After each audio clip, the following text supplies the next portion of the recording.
Look up at the night sky. Each star is a sun, separated from us by unimaginable voids. Now look inward.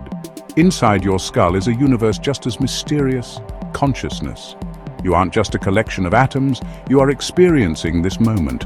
This inner awareness, the first-person movie that plays for an audience of one, is the grandest mystery we know. Consciousness is the lens through which we perceive everything.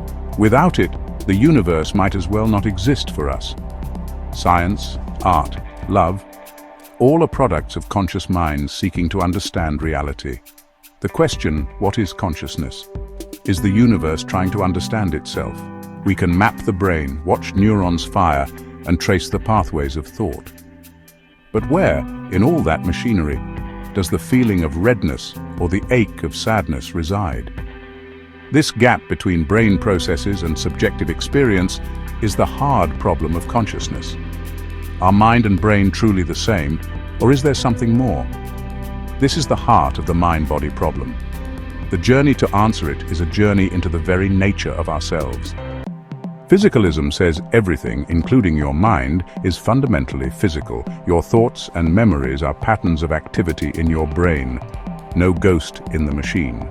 The mind is what the brain does, governed by the same laws as the rest of the universe. Type identity theory claims each mental state is a specific brain state, but this struggles with the diversity of life. Token identity theory allows that the same mental state can arise from different physical systems, like pain in humans, octopuses, or even aliens. For physicalists, the challenge is to map the complex system that gives rise to consciousness. The goals show that our inner world can be fully explained by the forces of nature operating in the brain. This view places us as remarkable products of cosmic evolution. Philosopher Thomas Nagel asked, "What is it like to be a bat?" Bats navigate with echolocation, experiencing the world in a way alien to us. We can study the physics and neurobiology of bats, but can we ever know what it feels like to perceive the world through sound? Nagel's point, there's a subjective quality, what its likeness, that escapes objective description. You can know every physical fact about a bat's brain, but not its first-person perspective. This is the essence of consciousness, the private, unique experience. The explanatory gap remains. Why can't physical facts capture subjective experience? It's like reading a musical score but never hearing the music. Nagel's bat doesn't disprove physicalism, but it humbles us. Our scientific tools may have limits when it comes to consciousness. The bat reminds us a complete theory of everything may need to include the nature of experience itself. The debate over consciousness is vibrant and ongoing. Daniel Dennett, a physicalist, argues that consciousness is a user illusion, an effect of the brain's complex processes. Francis Crick and Christoph Koch search for the neural correlates of consciousness, tying it to specific brain activity. Their approach grounds the mystery in neuroscience, seeking the physical footprint of the mind. David Chalmers, on the other hand, says consciousness is a fundamental property of the universe, perhaps present even in simple systems. This view, called panpsychism, treats experience as a basic building block of reality. Meanwhile, Buddhist traditions explore consciousness through meditation, seeing it as the primary stream in which all phenomena arise. Here, the goal is to understand consciousness directly, not explain it away. These diverse voices show just how deep and unresolved the mystery remains. The main theories fall into three camps. Physicalism. The mind is a physical phenomenon, like a rainbow, complex but rooted in matter.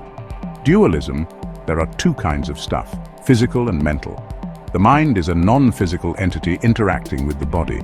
Dualism aligns with intuition and many religious traditions, but struggles to explain how mind and body interact.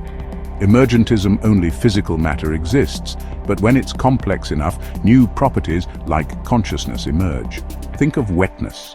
Individual molecules aren't wet, but together they are. For emergentists, consciousness is a real, irreducible property that arises from complex brains. Each view weaves mind and matter differently. The choice depends on whether you value scientific simplicity, intuition, or the possibility of new phenomena. The fact that all three remain plausible shows how far we are from a final answer. The debate is an evolving frontier of human knowledge. Physicalists point to neuroscience. Brain injuries change consciousness, suggesting mind and brain are linked. Critics argue correlation isn't identity. The brain might be a receiver, not the source of consciousness. Dualists and emergentists keep their theories alive with this reasoning. The lack of a final answer is an invitation to curiosity, not a failure. Consciousness is unique. We can only observe its correlates, not the experience itself. This makes it different from any other scientific subject. We're trying to bridge the objective world of facts and the subjective world of experience. For now, that bridge is under construction, and the blueprints are still hotly debated. Where does this journey leave us? We began with the stars, then turned inward to the mind. The most familiar thing, our awareness, is also the greatest mystery. Is consciousness just brain activity or something more fundamental?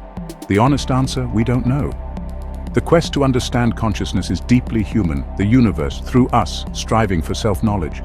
Whether the answer lies in neurons, physics, or something unimaginable, the search itself changes us. It reminds us to stay humble, stay curious, and marvel at the improbable fact that we are here, aware of the cosmos and our place within it.